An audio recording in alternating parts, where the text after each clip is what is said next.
Good evening and welcome to Bloody Beta Reviews. I am the Bloody Beta. Who am I? I'm a lifelong lover of all things horror. I've been an avid fan of the genre since I was about 6 years old, and thought I might start sharing some of my views here. I'm not a stranger to YouTube. I run other channels that are completely separate in scope from this one here, and I'm glad to keep it that way. This channel will be about anything horror-centered that I find interesting. Book, movie, game reviews, and more. So if you're as big of a horror fan as I am, and you're interested in all things horror as well as horror-related stuff, then hit the subscribe and the bell icon. Today we're going to take a look at the book, I Have No Mouth and I Must Scream Stories. This book is free with Prime membership or Kindle Unlimited, or you can pick up a copy for about $10 on Amazon. I'll leave a link in the description below. Anyway, on with the show. Notes on the author. Harlan Ellison died on June 28, 2018 at the age of 84. He was known as sci-fi's most controversial figure, at least according to Wired magazine. And, given the snippets between the stories of this book, I can tell why. Mr. Ellison appears to be an emotionally driven man who put his passion into his writing and not so much into his social skills. Married 5 times, divorced 4, this is a man that knew pain in his life and probably didn't handle it all that well.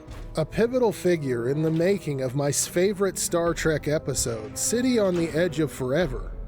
It was hard for me to not jump at the chance to review this series of short stories for the first video on this channel. Harlan Ellison was a fantastic but flawed science fiction author. Even if his life outside of his work was pretty damn bad at times, and he made some really bad choices throughout his life. Anyway, let's get into these stories. I have no mouth, and I must scream.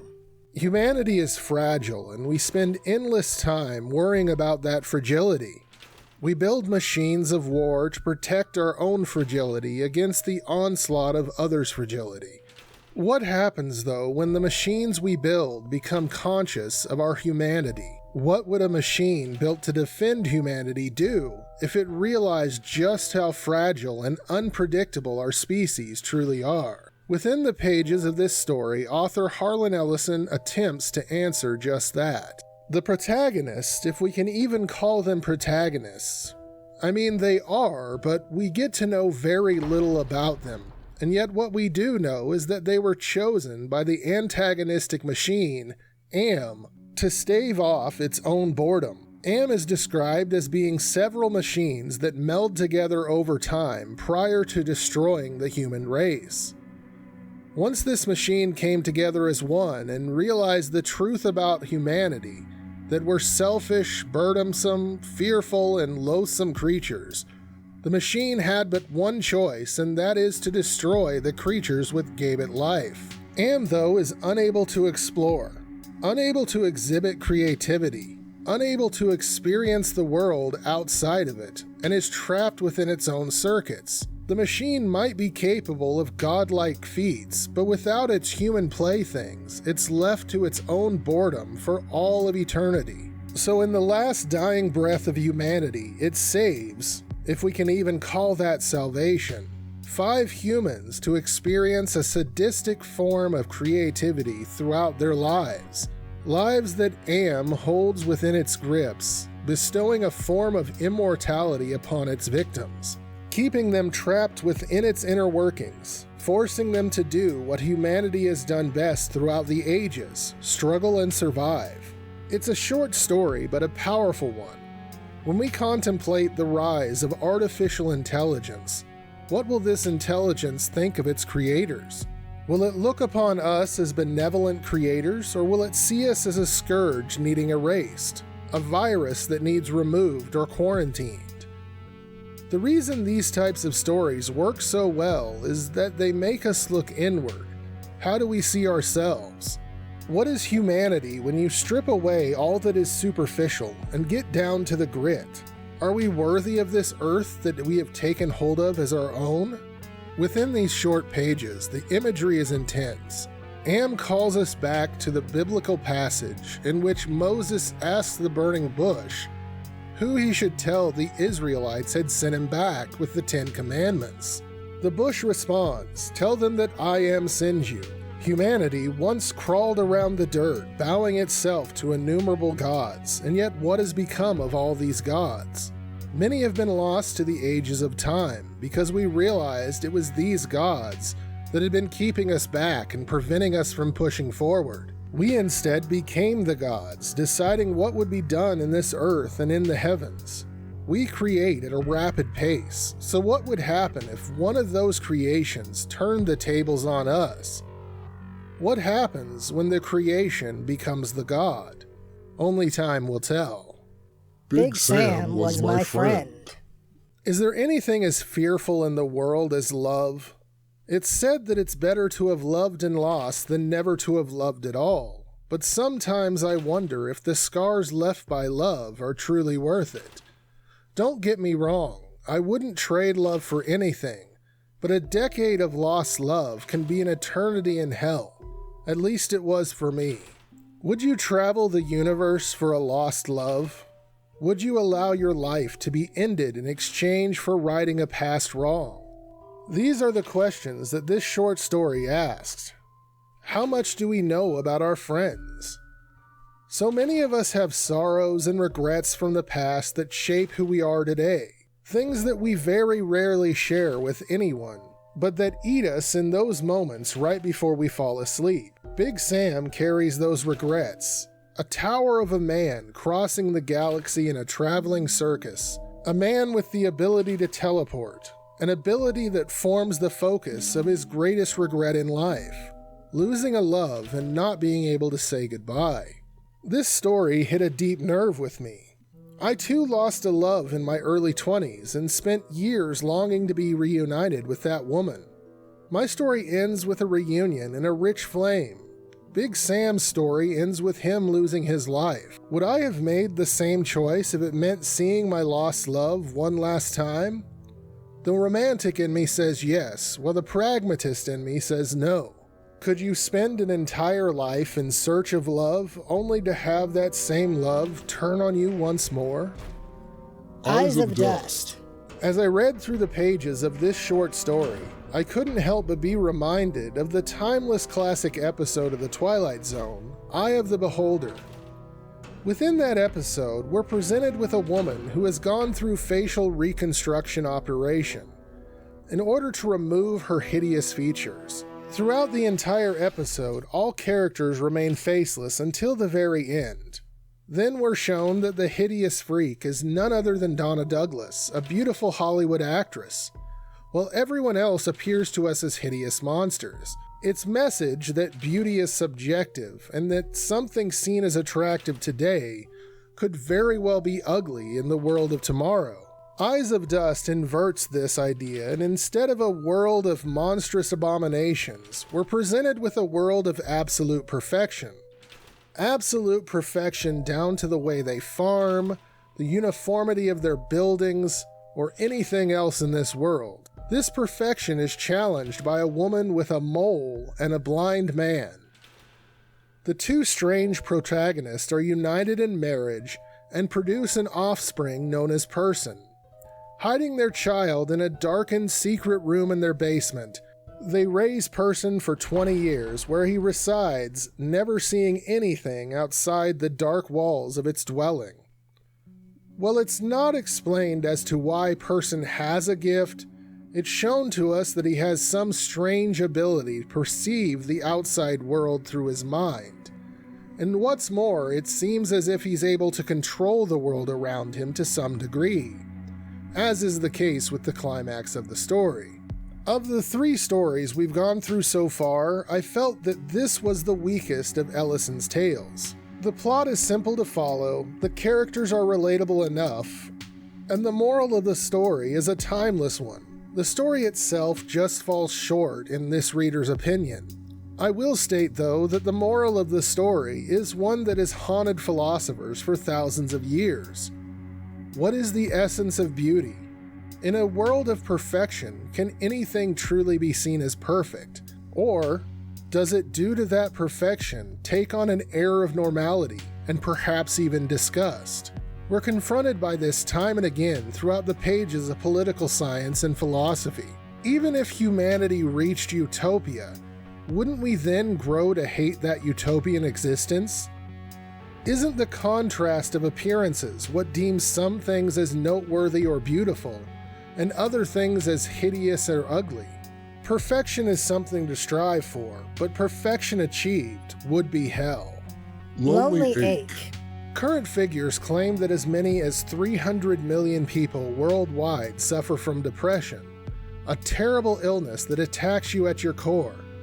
Your mind attempts to fix this in any way that it can, many ways that are entirely harmful or destructive. Drinking, drugs, sex are some of the most common ways that the mind attempts to hide the symptoms of this devastating illness. Inside the pages of this story, we find a man whose depression grows so deeply that it takes on the hideous shape of a monster in the corner of his room. Watching him as he beds one woman after another, trying to hide the depression that was spurred on by the separation and upcoming divorce from his wife. What happens to the person when the disease becomes an overpowering monster, much more powerful than even they can handle? Personally, this story was the simplest to follow, at least for me, and I wonder if it's due to the author's own writing ability or due to how much I connected with the main character and his issues. I've been diagnosed with clinical depression from about the age of 18 and suffered from its symptoms several years prior to that. My own attempts at hiding the symptoms were driven by alcohol and drugs, yet as soon as I would come back down from a substance, I would find my symptoms were just a little bit worse, a little bit bigger, and a little bit harder to handle. Like the giant bear-like creature within this story, my own issues were getting to the point that I might have taken my own life, but I found help and have gotten much better since then. I'll always have depression, but I no longer hide my symptoms or allow them to grow beyond my control. Life is incredibly hard. It can be brutal and overbearing, all the much more so if you have depression. It can be difficult to see if there is a point to this continued existence. Feeding the beast only makes those issues worse. Even if at the time you feel like you're doing something to alleviate your issues, the beast will always return, more fierce than times past. So if you suffer from depression, I beg you, I plead you, seek help. I'll leave a number in the description below that you can call to find the help you need. Don't let the beast of depression destroy you. World of the Myth. What a strange short story this one is. I'd claim it was the effects of a strange DMT trip, but I'd only say that if I hadn't found a great deal to admire in these pages. What are we made of? Are we worthy of our dreams? Would we stand up to the opportunity to put our dreams to the test? Inside the strange imagery of this tale, one man is given that opportunity. Our protagonist is dead, which some might say would be a strange starting point for a story, but it works very well here. From the moment of death, our main character is whisked away to his opportunity to attain heaven. His tasks are great, but with the body of a god, what could stop him? Well, we find that the man himself is the one that is the greatest stumbling block to his success. His life before death was a monotonous, droll existence and adherence to keeping up appearances. His death itself is caused by the fear of leaving his house a bit unshaven. And so the man finds that regardless of how strong he is, regardless of how gallant or godlike he might appear, the mind behind the body is still that same pitiful man it was prior to death. Every task set before him is a failure. He's foolhardy when he should be cautious, exhibits cowardice when bravery is needed, takes advantage of a vice when virtue is the correct option. The man destroys the dream. The man is unworthy of his own dreams, And this is where the question we must ask ourselves becomes clear. Are we worthy of our dreams? Do we live a life that would be seen as justified in the face of who we are seen by those around us in society? Some of us would succeed and enjoy our heaven, while many others would fall short and be pulverized by our own dragon. Which side of that equation do we find ourselves? Only time will tell. Pretty Maggie Money Eyes. Now this was an odd tale. A story of a man down on his luck in Las Vegas, penniless, beaten, contemplating whether or not he should journey onward or end his life. That is, until he finds a single silver dollar in his pocket and decides to try his last bit of luck in an old slot machine. Little does he know that the slot machine is not just any slot machine, but one with a very special past and a very special resident. The last tale of this book plays out like a classic Twilight Zone episode. In fact, I'm reminded of two episodes in particular, The Fever and Nick of Time, both dealing with people who find a strange draw to a machine. In The Fever, a man is drawn to a slot machine after a big win and finds himself incapable of leaving the machine until he has lost his last dollar. The episode Nick of Time finds a man with a small machine in a diner that can predict the future. Once again, he is transfixed in place, unwilling to leave the machine until convinced that it's better to live a life that you control than to be controlled. This brings to mind the question, do we own our futures, or does the future own us? With each jackpot the character wins, his insistence upon winning again grows. He's drawn to the machine, he needs the machine, he lusts after this machine, even though he doesn't quite know why. He becomes cocky and wants to continue his endless jackpot spree to the chagrin of the casino manager, who finally convinces him to break for a few hours and get some sleep. During his dreams, he's visited by the resident within the machine, the woman of his dreams, the reason he was drawn to the machine in the first place. A passionate dream ensues and he awakens with renewed vigor to get back to the machine and the inhabitant he desires. I won't give away the ending, but it's definitely stunning. The moral of the story is another one that is timeless in nature. Be careful what you wish for, because you just might get it. And you can add to that the adage that all which glitters is not gold. Sometimes what we think we want is the last thing that we need. How many of us have learned this the hard way? How many of us have learned this over and over again, only to go back and make the same mistake once more? This need for control, the need to feel as if we're the sails and rudders on the ship of our life's journey is immense, and yet oftentimes we're more along the lines of the mouse inside the inner workings of the boat, waves that are meeting through no fault of our own, then we are the controlling factor. When everything seems to be going a little too well for you, when everything seems to be going your way, and when you haven't a care in this world, is all too often the times that life has a way of making us aware of how small and fragile we truly are. Conclusion. In conclusion, I'd like to remark on some of the issues that I had with these stories. For one, I don't think that Harlan Ellison was very good at writing feminine characters. No matter what story we pick, the feminine characters come off as little more than lustful teenage fantasies. Now, I understand that these stories were written for magazines. They were written in a time when strong female roles were not common or even heard of. But there does seem to be a bit of laziness in Harlan's approach to any of these female characters. There also seems to be a repellent attitude towards women who enjoy the sex act. This is true whether we're talking about Ellen in I Have No Mouth and I Must Scream, the damsel in the World of the Myth, or Maggie, the last tale we reviewed. Enjoying sexual pleasure and being female is automatically pushed off as whorish and slut-shamed in its entirety.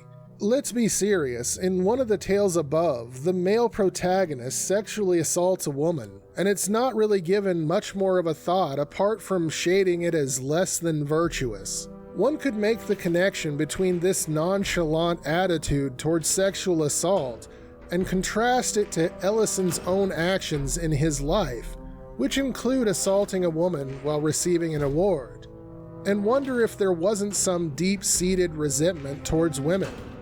Of course, that's just my opinion on the matter. All in all, I'd say that these stories were enjoyable, though most fall a bit flat compared to the title story. I Have No Mouth and I Must Scream is so strange, so otherworldly, so macabre, that it makes the rest of the tales pale in comparison. There's honestly a lot of good within the pages of this book that can be found if you're able to accept the bad and look past it. Some of the ideas are fairly dated, many play out in a fashion similar to the Twilight Zone, and I think, to give an idea of the contrast, all the stories in this book could have been made into episodes of that show, with the exception being the title story, which would have been better suited for the Outer Limits. I'd recommend this set of tales if you like science fiction with a slight bit of horror mixed in. Nothing in these tales came close to scaring me.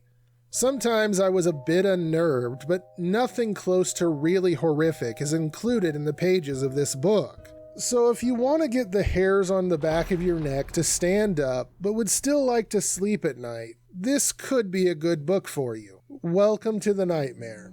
This has been Bloody Beta Reviews. I am the Bloody Beta. Good night.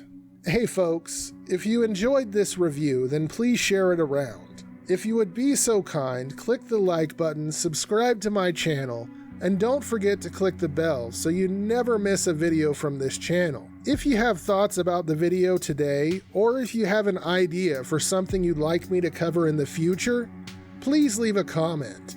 I'll definitely read it and try to reply as best as I can. Thanks for watching.